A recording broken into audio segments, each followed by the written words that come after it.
Kaze bakunzi ba K90 TV mu biganiro byacu nko musanzwe mubizi munarikurikirana kuri channel yacu K90 TV ni amose ngabirano miranda bashikirize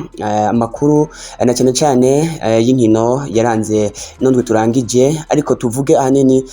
ku rukino rwahuje umugwi wa Bumamuru na Flambeau du Centre finale ya Petit President umwaka wa 2021 finale yabereye kuri stade Gatwaro mu Kayanza aho yari yatubiteka n'abanyiciro batandukanyamwo nyeniciro mukuru w'igihugu nyene ubwiwe ndetse n'umutambukanyi wiwe finale yitabiriwe n'umushikiranganje w'intwaro yo hagati n'umutekano finale yitabiriwe kandi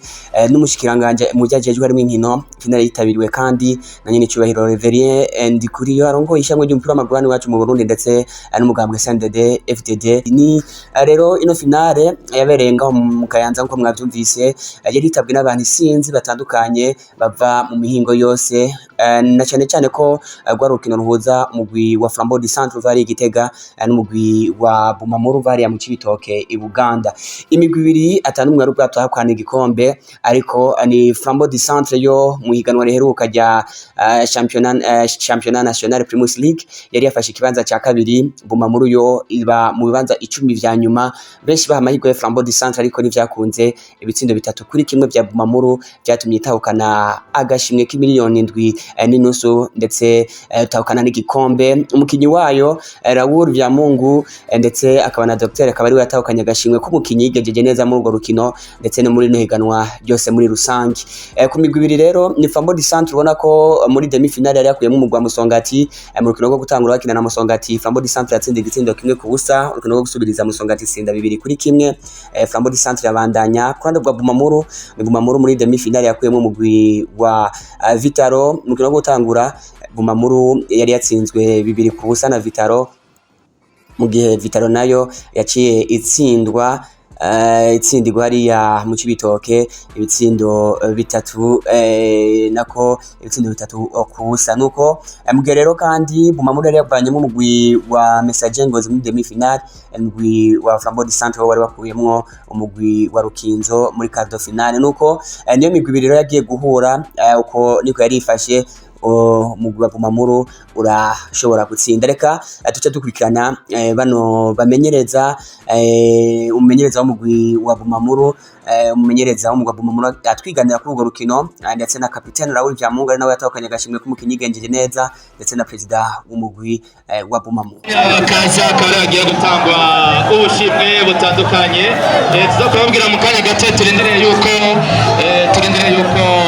ababijejwe baza kubitunganya neza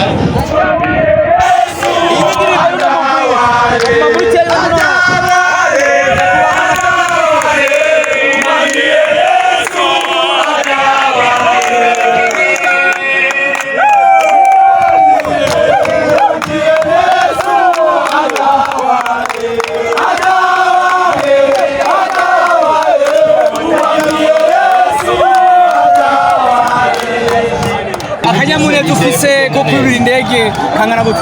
cyukuri sinokubesha kuri match ya Vitaro maze kubona ko mega bigomba biragiye baduhagarike nabanje narabagato hano hani mu Vitaro birakomeza kuno mwanya numumenga sinje no bivuga nigiki gibanga muri ko murakoresha muri no misi muri zinkino zikomakome cyane kari tubona mwigaragaza cyane kubera Imana twambaza Imana tugiye kubuhinga cyane kocha utugiye kubuhinga cyane ubuhinga muri ko murakoresha mutuma muritora neza mu kibuga bikaboneka ko abakinyi bawe bitwara bagenda baduza nivo ku yindi umunsi ku wundi entraînement ngwa mukoresha ziko zafasha zabarizi icyambere ni confiance ku bakinyi confiance niyo yambere ushaka ubura umumenyereza wa hatari ufite licence A cyangwa ufite licence pro ndababwiza ukuri football ni mu mutwe umwana wamupanze neza psychologiquement ariko kurundi utegura neza byose byabiheze kurundi ruhande kocha mugiye mutwaye igikombe mugiye kwa mwitabira competition ishono kwita competition muza makungu muserukira igihugu cy'u Burundi mugiye gukora iki aba basore mufise muri kino gihe muraza kwa mwagumana canke muraza kwa mwongeza amaraso mashasha nta numwe azovamo ategerezwa kongerwamo abandi no turabishimiye kandi icyambere cyo dushimiye Imana ni numero 2 twari twihaye ya mbere yari kwimetera mu cicaro cya mbere iya kabiri yari gutwara iki gikombe benshi nabyo bizera abantu bizera yuko tuza gukoroka ko tuza kuvamo muri perezida ariko hamwe n'Imana byose birakunze ariko icyabafashije kugira ngo mushobora kino nzizi ni n'akazi gusa travaye n'amasengesho menshi cyane kandi muri icyo kintu nashimiye cyane guverineri wacu kubona umuntu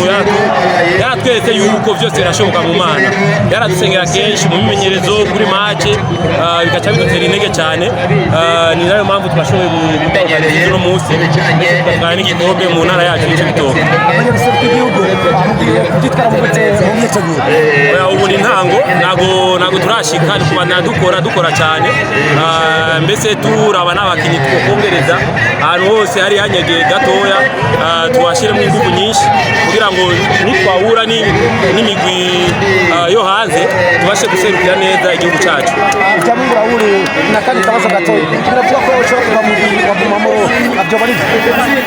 nta muntu wagumane hamwe donc mu gifaransa bavuga yuko kinavance par équipe habonetse ofa nziza nogenda ariko priorite n'umugwi wanje kandi uno munsi tunezerwe kwanza kuri ibi ibyo bindi bya transfer tuzobivugaho ku nyuma merci beaucoup